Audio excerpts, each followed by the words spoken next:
अब हम मनुष्य में पाचन तंत्र पढ़ते हैं। इस पाचन तंत्र को हमने कितने भाग में विभाजित किया है? 2, आहार नाल और पाचक ग्रंथियां। आहार नाल लगभग हमारी 9 मीटर लंबी होती है, जिसके ये अंग लिखे हैं जो क्रमागत हैं। सबसे पहले मुख, फिर ग्रसनी, फिर ग्रासनली, फिर आमाशय, फिर ग्रहणी, फिर क्षुद्रांत जिसे हम छोटी आंत कहते हैं, फिर बृहदांत जो बड़ी आंत, फिर मलाशय और गुदा द्वार। देखते हैं। मुख, सबसे पहले हम खाना कहाँ रखते हैं? मुख में। और मुख में क्या है? दांत और जीभ। दांत का क्या काम है? उसके अणुओं को छोटे छोटे भागों में तोड़ना, चबाना खाने को। और जीभ क्या करती है? श्लेष्मा निकालती है, जिससे कि हमारा जो खाना है वो चिकना लसदार बन सके। उसके बाद ग्रसनी, ये हमारा यहाँ पे हवा भी आ रही होती है नाक से और भोजन भी जा रहा होता है। कॉमन पैसेज है ये भोजन और हवा के लिए। उसके बाद ग्रासनली जो लगभग 25 सेंटीमीटर लंबी है। यहाँ पर कोई एंजाइम नहीं मिलता, इसलिए यहाँ पर भोजन का कोई पाचन नहीं होता।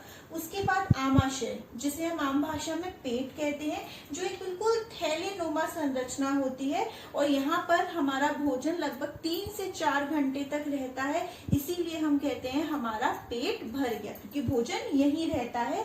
और जैसे एक वॉशिंग मशीन में कपड़े चलते हैं, उसी तरीके से यहाँ पे भोजन हमारा मथता रहता है। उसके बाद ग्रहणी। ग्रहणी अगर कहा जाए तो छोटी आंत यानी कि क्षुद्रांत का ही भाग है। ये हमारी छोटी आंत के 3 भाग होते हैं, एक ये और एक ये और एक ये। आप देख रहे होंगे इसका व्यास थोड़ा मोटा है, फिर इसका इससे कम और इसका सबसे कम। नाम क्षुद्रांत, छोटी आंत। नाम सुनने पर लगता है कि ये सबसे छोटा पार्ट होगा हमारे आहार नाल का, लेकिन ऐसा नहीं है। बस इसका नाम इसलिए छोटी आंत है क्योंकि इसका व्यास काफी छोटा है, जबकि ये आहार नाल का सबसे लंबा भाग है। उसके बाद हमारा बृहदांत यानी बड़ी आंत, और इसका जो हमारा व्यास है वो ज्यादा बड़ा है, इसलिए इसको हम कहते हैं बड़ी आंत। फिर हमारा मलाशय, जहाँ पर हमारा अपचित भोज्य पदार्थ क्या रहता है? एकत्रित रहता है। और फिर क्या है? गुदा द्वार, जहाँ वो उससे बाहर निकाल दिया जाता है। और पाचक ग्रंथियों में हम 5 ग्रंथियां पढ़ेंगे। सबसे पहले लार ग्रंथि, जठर ग्रंथि, फिर यकृत, फिर अग्न्याशय और आखिर में क्षुद्रांत ग्रंथि। अब आप पाचन को ठीक से सचित्र समझिए, उसके बाद मैं इसके आपको नोट्स लिखाती हूँ। सबसे पहले हमारा भोजन हमारा कहाँ गया? मुख में। और मुख में हमारे भोजन से किसकी मुलाकात हुई? लार ग्रंथि, जहाँ से कौन सा रस निकला? हमारा निकली लार। उस लार में हमारा जल होता है, श्लेष्मा होता है और एक एंजाइम होता है। मैं आपको बता चुकी हूँ, क्योंकि पाचन में क्या सहायता करते हैं? एंजाइम। और वो हमारे इसमें कौन सा एंजाइम पाया जाता है? टाइलिन, जो हमारे भोज्य पदार्थ कार्बोहाइड्रेट को उसके छोटे तत्व में तोड़ देता है। आप ऐसे समझिए कि हमारे भोज्य में 3 पदार्थ मुख्य होते हैं, आप सभी जानते हैं, कार्बोहाइड्रेट, प्रोटीन और वसा। अगर हमारी थाली में दाल है, चावल है और रोटी है, चावल और रोटी हमारे क्या हो गए? उसमें कार्बोहाइड्रेट। दाल हमारी क्या है? प्रोटीन। और जो उसमें हमने घी का तड़का लगाया वो एक तरीके से क्या है? वसा। तो मुख में केवल किसका पाचन हुआ? हमारा कार्बोहाइड्रेट का। अब हमारा भोजन कहाँ जाएगा? ग्रसनी। ग्रसनी से होते हुए कहाँ जाएगा? ग्रासनली। लेकिन ग्रासनली में पाचन नहीं होता, क्योंकि यहाँ पर कोई एंजाइम उपस्थित नहीं होता। अब हमारा भोजन यहाँ से आते आते कहाँ आ गया? हमारा आमाशय में। अब आमाशय में क्या होता है? जठर ग्रंथियां। बहुत सारी जठर ग्रंथियां होती हैं, जिनसे निकलता है हमारा जल भी होता है, जिसमें 99% और हमारा श्लेष्मा भी होता है और HCl अम्ल होता है, इसीलिए पेट में एसिडिटी बनती है। और उस अम्ल का कार्य क्या है? आमाशय के माध्यम को अम्लीय बनाना, और अगर कोई जीवाणु भोजन के साथ अंदर आ गया है तो उसका भक्षण करना, उसे मारना। और साथ ही यहाँ जो एंजाइम निकलता है वो कौन सा है? आपका पेप्सिन, जो किसमें सहायता करता है? प्रोटीन के पाचन में। क्योंकि देखिए अभी आपका केवल जो कार्बोहाइड्रेट था, रोटी और चावल, उसका पाचन शुरू हुआ था। अभी दाल वैसी ही थी, क्योंकि दाल में क्या है? प्रोटीन। तो उसका पाचन हमारा कहाँ शुरू होगा? आमाशय। आप सरलता से इस तरीके से याद कर सकते हैं, PP, पेप्सिन और प्रोटीन। प्रोटीन का पाचन किसने किया? पैक्सिन ने। अब आमाशय से हमारा भोजन कहाँ आ गया? ग्रहणी। ग्रहणी में यहाँ पर दो नलियां हैं, एक तो अग्न्याशय रस निकलता है और यहाँ से यकृत का पित्त रस। सबसे पहले यहाँ पित्त रस आता है, यकृत पित्त रस को बनाता है और पित्ताशय में जाके हमारा पित्त रस एकत्र हो जाता है। जैसे ही हमारा यकृत से पित्त रस यहाँ पे आता है, पित्त रस किसमें सहायता करता है? हमारा वसा का पायसीकरण, यानी वसा के जो अणु हैं उनको छोटे छोटे अणुओं में टूटता है। ये बहुत इंपॉर्टेंट क्वेश्चन है। पित्त रस में कोई एंजाइम नहीं है, उसके बाद भी वो हमारा पाचन में सहायता करता है, क्योंकि वो क्या कर रहा होता है? वसा का पायसीकरण। उसके बाद अग्न्याशय रस निकलता है और अग्न्याशय रस में कितने एंजाइम होते हैं? 3 एंजाइम होते हैं जो कार्बोहाइड्रेट, प्रोटीन और हमारे वसा का एक तरीके से पूर्ण पाचन कर देते हैं, अगर अभी भी वो सबसे छोटे अणुओं में नहीं टूटे हैं तो। अभी हम उन एंजाइम के नाम पढ़ेंगे। अब हमारा भोजन कहाँ आ जाता है? हमारा बड़ी आंत। बड़ी आंत क्या करती है? उसको हमारा उसमें से जो हमारा एक्स्ट्रा कहीं शरीर से बाहर जल ना निकल जाए उसको अवशोषित कर देती है और फिर यहाँ मलाशय में जो अपचित भोजन होता है वो यहाँ एकत्र हो जाता है और फिर गुदा द्वार से वो बाहर निकल जाता है। ये जो आपको डायफ्राम दिख रहा है, इसका कार्य क्या है? ये हमारी वक्ष गुहा और उदर गुहा दोनों में एक तरीके से सेपरेशन का काम कर रही है। बता रही है कि ऊपर क्या है? हमारी वक्ष गुहा और नीचे क्या है? हमारी उदर गुहा। अब हम एक एक करके इन ग्रंथियों को डिटेल में पढ़ लेते हैं कि कौन सा रस निकला और उसका क्या काम है और उसमें कौन सा एंजाइम उपस्थित है। थ्योरेटिकली इसको अब हम पढ़ते हैं। तो पहली कौन सी ग्रंथि है? हमारी लार ग्रंथि। हमारे मुख में कितनी जोड़ी लार ग्रंथियां मिलती है? 3 जोड़ी, और जिससे क्या निकलता है? लार निकलती है और जिसमें निम्न पदार्थ होते हैं, जल तथा श्लेष्मा और एक एंजाइम होता है, कौन सा? टाइलिन। जल और श्लेष्मा क्या करता है? हमारे भोजन को लसदार तथा गीला बनाता है, जिससे भोजन आसानी से हमारे आहार नाल में प्रवेश कर सके। और मैं बता चुकी थी जैसे कि टाइलिन हमारा एंजाइम किस पे कार्य करता है? भोजन के कार्बोहाइड्रेट यानी मंड पर, और उसको उससे छोटे अणुओं में परिवर्तित कर देता है, यानी मंड को किसमें परिवर्तित कर देता है? शर्करा में। यहाँ आपका एक एनसीईआरटी का क्वेश्चन हो गया कि लार में कौन सा एंजाइम पाया जाता है और उसका क्या कार्य है? तो वो ये कार्य है और वो टाइलिन एंजाइम है। उसके बाद मुख से हमारा भोजन कहाँ आएगा? ग्रास नली में। मैं बता चुकी हूँ ग्रास नली में कोई पाचन नहीं होगा। क्यों नहीं होगा? क्योंकि यहाँ पर कोई एंजाइम नहीं मिलता। अब हमारा भोजन कहाँ आ गया? आमाशय में आ गया। और आमाशय में क्या है? काफी सारी जठर ग्रंथियां। देख लेते हैं। आमाशय में भोजन 3 से 4 घंटों तक रहता है और यहाँ मथता रहता है। आमाशय की दीवार में जठर ग्रंथियां होती हैं, जिससे कौन सा रस निकलता है? जठर रस। और जठर रस में हमारे निम्न तत्व या पदार्थ होते हैं। पहला तो वही जल तथा श्लेष्मा। दूसरा इसमें क्या होता है? HCl अम्ल, हाइड्रोक्लोरिक अम्ल और पेप्सिन एंजाइम। जैसे यहाँ टाइलिन था, यहाँ कौन सा है? पेप्सिन। ये किस किस पाचन में सहायता करता है? प्रोटीन। PP याद करने के लिए इजी रहेगा। प्रोटीन के सहायक पाचन में कौन सहायता करता है? पेप्सिन। जल और श्लेष्मा की मात्रा लगभग हमारे जठर रस में कितनी होती है? 99% तक। और हाइड्रोक्लोरिक अम्ल लगभग हमारा 0.5% तक होता है। इसका कार्य क्या होता है कि ये हमारे आमाशय के माध्यम को एक तो अम्लीय बनाता है, वहां पर जो भोजन है उसको सड़ने से रोकता है, साथ ही जीवाणु को भी नष्ट करता है। तो वही कार्य लिखे हैं और यही आपका एक एनसीईआरटी का क्वेश्चन है कि हमारे आमाशय में अम्ल की क्या भूमिका है। तो क्या भूमिका है? ये भोजन के माध्यम को अम्लीय बनाता है, ये भोजन में उपस्थित जीवाणु यानी बैक्टीरिया को नष्ट करता है और ये भोजन को सड़ने से भी रोकता है। अब ये पेप्सिन एंजाइम ये क्या है? यह एक प्रोटीन पाचन एंजाइम है। आपकी बुक में कई जगह पूछा गया है कि कोई भी 2 प्रोटीन पाचन एंजाइम का नाम लिखिए, तो एक कौन सा हो गया? पेप्सिन। ये प्रोटीन को कौन से छोटे अणुओं में तोड़ देता है? पेप्टोन्स। यहाँ पर एक इम्पोर्टेंट नोट है कि यहाँ पे भोजन हमारा मथ रहा है, मैं आपको बता चुकी हूँ। तो मथने के कारण यहाँ पर अब भोजन एक भूरे रंग की लेई जैसी लुगदी में परिवर्तित हो चुका है और उसको हम कहते हैं काइम। तो एक यही इम्पोर्टेंट नोट हो गया। मंथन गतियों के कारण भोजन यहाँ भूरे रंग की लेई जैसी लुगदी में बदल जाता है, जिसे काइम कहते हैं। यहाँ से चले थे, देखिए आप, मुख से। मुख में हमारा कार्बोहाइड्रेट मंड का पाचन हो गया, यहाँ आए, यहाँ पे प्रोटीन का हो गया। अब हमारा भोजन कहाँ आ गया है, यहाँ पर गृहिणी में। अब देखते हैं गृहिणी में क्या होता है।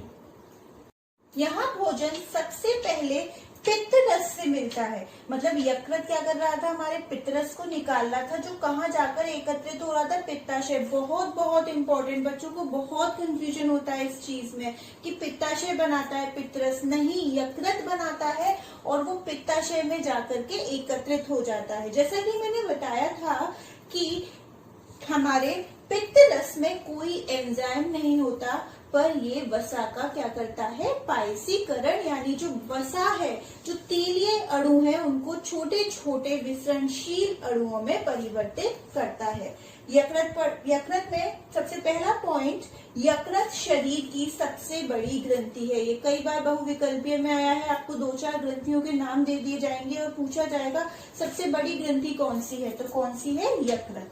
यकृत कोशिकाओं से पित्त रस निकलता है जो पित्ताशय में एकत्रित होता है, इसीलिए मैंने इसे हाईलाइट किया है।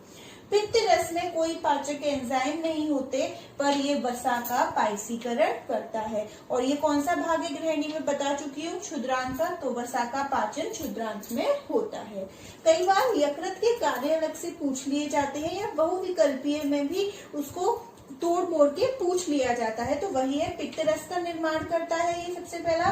दूसरा, कौन से विटामिन का निर्माण करता है, विटामिन ए, ये क्वेश्चन भी कई बार पूछ लिया जाता है।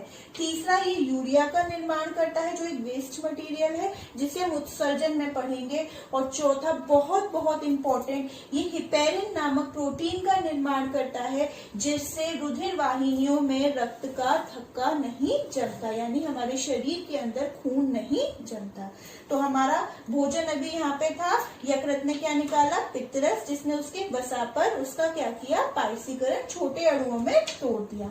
अब क्या होगा, यहीं पर अग्न्याशय का रस निकलेगा, यानी अग्न्याशी रस निकलेगा, और वो कार्बोहाइड्रेट, प्रोटीन और वसा के अणु अगर अभी पूरी तरीके से छोटे छोटे नहीं हुए तो उनको पाचन फिर से कर देगा, उनका और छोटे अणुओं में पाचन कर देगा। तो नेक्स्ट हमारी ग्रंथि है अग्न्याशय। ये अग्न्याशिक रस निकालती है, जिसमें निम्न एंजाइम होते हैं, बहुत इंपॉर्टेंट है तीनों एंजाइम, ट्रिप्सिन, लाइपेज और एमाइलेज। ट्रिप्सिन क्या कर रही है, प्रोटीन पाचक एंजाइम। और कौन सा था प्रोटीन पाचक एंजाइम, पेप्सिन। एक शॉर्ट ट्रिक बताऊं याद करने के लिए, पीटी उषा, पैप्सिन और ट्रिप्सिन दोनों कौन से एंजाइम है, प्रोटीन पाचक एंजाइम। लाइपेज क्या कर रहा है, वसा का पाचन कर रहा है, तो वसा पाचक एंजाइम। और एमाइलेज मंड पाचक एंजाइम। आपकी किताब में एक क्वेश्चन है कि वसा का पाचन कहाँ होता है और कैसे होता है, तो आपको यहाँ पे आंसर क्लियर हो गया। वसा का पाचन कहाँ होता है, क्षुद्रांत में। और कैसे होता है, यकृत से पित्त रस निकलता है, वो उसका पायसीकरण करता है। और अग्न्याशय से जो अग्न्याशिक रस निकलता है, उसमें भी वसा के पाचक का एंजाइम होता है, कौन सा, लाइपेज। अब यहाँ पर हमारा क्या हो चुका है, यहाँ पर हमारा ऑलमोस्ट जो पाचन है वो पूरा हो चुका है। पूरा नहीं कहेंगे क्योंकि ये अभी हमारा क्या है, ये पूरा क्षुद्रांत अभी यहाँ पर है। यहाँ आते आते हमारा जो पाचन है वो पूर्ण हो जाएगा। तो अब हमारी नेक्स्ट ग्रंथि कौन सी होगी, क्षुद्रांत ग्रंथियां। यहाँ भोजन का पूर्ण पाचन हो जाता है अंत्र रस की सहायता से। तो वही है क्षुद्रांत ग्रंथियां।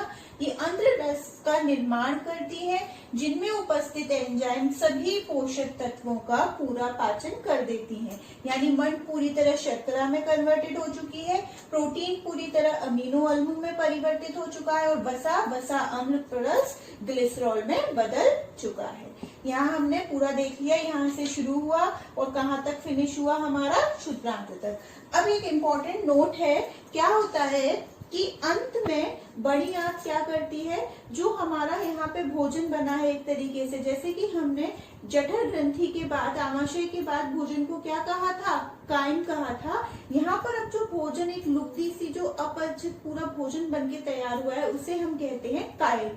तो उस भोजन से क्या करती है दीवारें बड़ी आंतों की जल को अवशोषित कर लेती हैं और फिर अपच भोज पदार्थ को कहाँ स्टोर कर देती है, मलाशय में, जो गुदा द्वार से बाहर निकल जाता है। यही इंपॉर्टेंट नोट है। अंत में बड़ी आंत की दीवार भोजन से कुछ जल अवशोषित कर लेती है और शेष अपचित भोजन को गुदा द्वार से बाहर निकालती है। मैं एक बात बताना चाहूंगी, अक्सर ये क्वेश्चन आता है कि शाकाहारी और मांसाहारी किसमें से क्षुद्रांत किसकी बड़ी होगी और क्यों, या फिर एक ही साइज की होगी।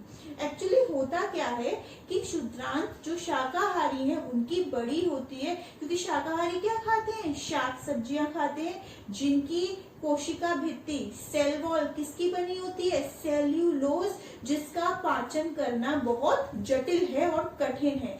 इसलिए शाकाहारी में क्षुद्रांत की लंबाई अधिक होती है मांसाहारी की अपेक्षा।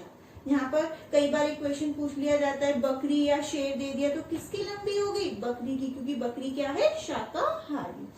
अब आपका एनसीईआरटी का ये लास्ट टॉपिक है पोषण से रिलेटेड, दंत क्षय और दंत प्लाव। नाम से ही पता चल रहा है दांत के बारे में है कुछ। दंत क्षय यानी एक तरीके से दांतों का खराब होना, क्षय होना। और ये क्षय कब होते हैं, जब हमने मीठा खा लिया और हमने टूथब्रश नहीं किया, क्योंकि उस पर क्या हुआ, जीवाणु ने क्रिया किया और क्या बना दिया, अम्ल, जिससे हमारे दांत का इनेमल क्या हो गया, मृदु हो गया, मृत हो गया या फिर क्षय हो गया। यही है दंत क्षय। जब जीवाणु शर्करा पर क्रिया करके अम्ल बनाते हैं तब दांत का इनेमल क्षय हो जाता है, इसे ही दंत क्षय कहते हैं। दंत प्लाक, वो जो उसके पश्चात पीली सी परत जम जाती है, कहते हैं दांत बहुत पीले हैं, तो वो जो पीली परत पड़ी है उसको हमने क्या कहा है, दंत प्लाक। और इससे हम बचने के लिए क्या कर सकते हैं, अपने दांतों की नियमित सफाई, खासकर भोज्य पदार्थ के बाद हमें अपने दांतों को टूथब्रश से साफ करना चाहिए, जिससे कि कोई भी भोजन का कण वहां ना रह पाए। तो जीवाणु खाद्य कणों के साथ मिलकर दांतों पर चिपककर दंत प्लाक बना देते हैं, जो दांत को ढक लेता है। और इससे बचने के लिए हमें भोजन के उपरांत ठीक से दांतों में ब्रश करना चाहिए। तो यहाँ पर हमने हमारा पहला जैव प्रक्रम पोषण पूरी तरीके से खत्म कर लिया है। पादप से शुरुआत करके जंतु तक का पढ़ लिया। अब हम अपना नेक्स्ट जैव प्रक्रम श्वसन की शुरुआत करते हैं। श्वसन से पहले हमें श्वासोच्छ्वास मतलब सांस लेना समझना होगा। जो हम सिर्फ ऑक्सीजन लेते हैं शुद्ध वायु को और जो कार्बन डाइऑक्साइड निकालते हैं, वो प्रक्रिया क्या कहलाती है, श्वासोच्छ्वास। और श्वसन में क्या होता है, सांस लेने के साथ साथ हम जो भोजन खाते हैं उसका क्या होता है, ऑक्सीकरण, जिससे क्या मिलती है हमें, ऊर्जा। तो श्वासोच्छ्वास क्या है, किसी जीवधारी द्वारा वायु से ऑक्सीजन प्राप्त करने तथा कार्बन डाइऑक्साइड मुक्त करने की प्रक्रिया को श्वासोच्छ्वास कहते हैं। और जबकि श्वसन एक जटिल प्रक्रिया है, कॉम्प्लिकेटेड प्रोसेस है ये, जिसके अंतर्गत श्वासोच्छ्वास के साथ साथ ग्लूकोज का ऑक्सीकरण होता है, वह साथ ही एटीपी के रूप में ऊर्जा मुक्त होती है। ग्लूकोज का सूत्र आप तब पढ़ चुके थे जब आपने प्रकाश संश्लेषण पढ़ा था कि ये 6 कार्बन का अणु है और एटीपी की फुल फॉर्म क्या है, एडिनोसिन ट्राइफॉस्फेट। ये एक ऊर्जा का अणु है, ऊर्जा का वाहक है। कई बार दोनों का अंतर पूछ लिया जाता है, तो पहला अंतर तो इसकी परिभाषा में ही हो गया। एक अंतर, इसमें किसी एंजाइम की आवश्यकता नहीं पड़ती, जबकि इसमें एंजाइम की आवश्यकता पड़ती है। यहाँ कोई ऊर्जा मुक्त नहीं हो रही, यहाँ ऊर्जा मुक्त हो रही है। जिस प्रकार प्रकाश संश्लेषण की अभिक्रिया लिखना इम्पोर्टेंट है, उसी प्रकार श्वसन के साथ उसकी अभिक्रिया लिखना भी बहुत इम्पोर्टेंट है। ग्लूकोज, उसका ऑक्सीकरण हुआ और क्या बन गया, कार्बन डाइऑक्साइड, और क्या बन गया हमारा जल, और हमारा क्या निकली बहुत ज्यादा मात्रा में ऊर्जा।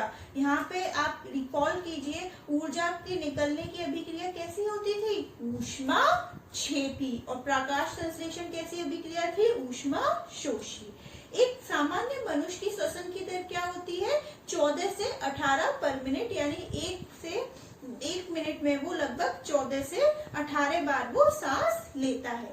लेकिन एक क्वेश्चन आता है कि जलीय जीवों में श्वसन की दर स्थलीय जीवों की अपेक्षा कम या ज्यादा कैसी होती है और क्यों होती है? देखिए, समझिए, हम स्थलीय जीव है, हमारे आसपास वायुमंडलीय ऑक्सीजन है, जबकि जलीय जीव कहाँ रहते हैं? जल में, यानी कि वो घुलित ऑक्सीजन लेते हैं जिसमें ऑक्सीजन की मात्रा कम होती है। इसीलिए जलीय जीव की श्वसन दर हमारी अपेक्षा कैसी होती है? काफी तेज होती है। यही आपका इंपॉर्टेंट नोट है। पहले नोट नंबर 2 देख लेते हैं। जलीय जीवों की श्वास दर स्थलीय जीवों की अपेक्षा अधिक तेज होती है क्योंकि स्थलीय जीव वायुमंडलीय ऑक्सीजन लेते हैं, जबकि जलीय जीव जल में घुलित ऑक्सीजन लेते हैं जिसमें ऑक्सीजन की मात्रा कम होती है। यहाँ आपका एनसीईआरटी का एक क्वेश्चन कवर हो गया। अब एक क्वेश्चन और आता है, ऑक्सीजन और CO2 का परिवहन एक तरीके से कैसा हो रहा है? विसरण की मदद से, कि जहां पर ज्यादा उसकी सांद्रता है वो कम सांद्रता वाली जगह पे चली जाती है। लेकिन जो बहुकोशिकीय जीव होते हैं उनमें केवल और केवल विसरण पर्याप्त नहीं है कि श्वसन पूरा हो सके। तो इसके लिए क्यों पर्याप्त नहीं है? क्योंकि बहुकोशिकीय जीवों की एक तो जैसे जैसे आकार बढ़ता जाता है, शरीर की जटिलता बढ़ती जाती है और सारी जो कोशिकाएं होती हैं वो कभी भी वायुमंडल के सीधे संपर्क में नहीं होती। तो बहुकोशिकीय जीवों में ऑक्सीजन की आवश्यकता पूरी करने में विसरण अपर्याप्त है क्योंकि बहुकोशिकीय जीवों में समस्त कोशिकाएं वातावरण के सीधे संपर्क में नहीं होती। यहाँ भी आपका एनसीईआरटी का क्वेश्चन कवर हो गया। अब कई बार पूछ लिया जाता है श्वसन और प्रकाश संश्लेषण में अंतर लिखिए, तो शायद आप यहाँ देखिए तो आपको बिल्कुल समझ आ गया होगा। श्वसन कैसी अभिक्रिया है? ऊष्माक्षेपी, जबकि वो कैसी अभिक्रिया है? ऊष्मा शोषी। दोनों का पहला अंतर आप उसकी परिभाषा पे दे देंगे। यहाँ ग्लूकोज और ऑक्सीजन किसका कार्य कर रहे हैं? अभिकारक का, और जबकि प्रकाश संश्लेषण में ये दोनों क्या बन जा रहे थे? उत्पाद। और यहाँ पर उत्पाद क्या बन रहे हैं? कार्बन डाइऑक्साइड और जल। और प्रकाश संश्लेषण में ये क्या बन रहे थे? हमारे अभिकारक।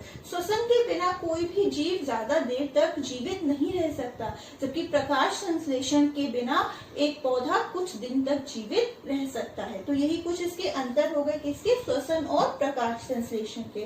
अब एक अंतर और है जो मैं आपको ओरली बताना चाहूंगी।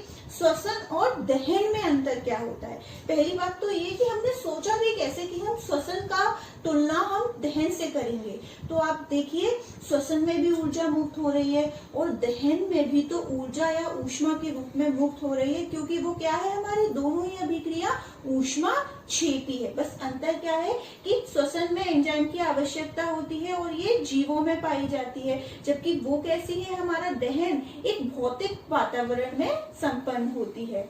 दहन में जो ऊर्जा है वो एक साथ मुक्त हो जाती है। कोई चीज आपने लकड़ी की जलाई, एकदम से ऊर्जा निकल गई जल के, और जबकि श्वसन में ऊर्जा कई चरणों में निकलती है, वो अभी हम आगे पढ़ेंगे। जबकि एक मुख्य अंतर ये भी हो गया कि हमारे दहन में ऊर्जा किस रूप में निकलती है? ऊष्मा के रूप में या प्रकाश के रूप में, और जबकि श्वसन में हमारी ऊर्जा किस रूप में निकल रही है? ATP के रूप में। अब हम इसके आगे नेक्स्ट लेक्चर में अपना कंटिन्यू करेंगे।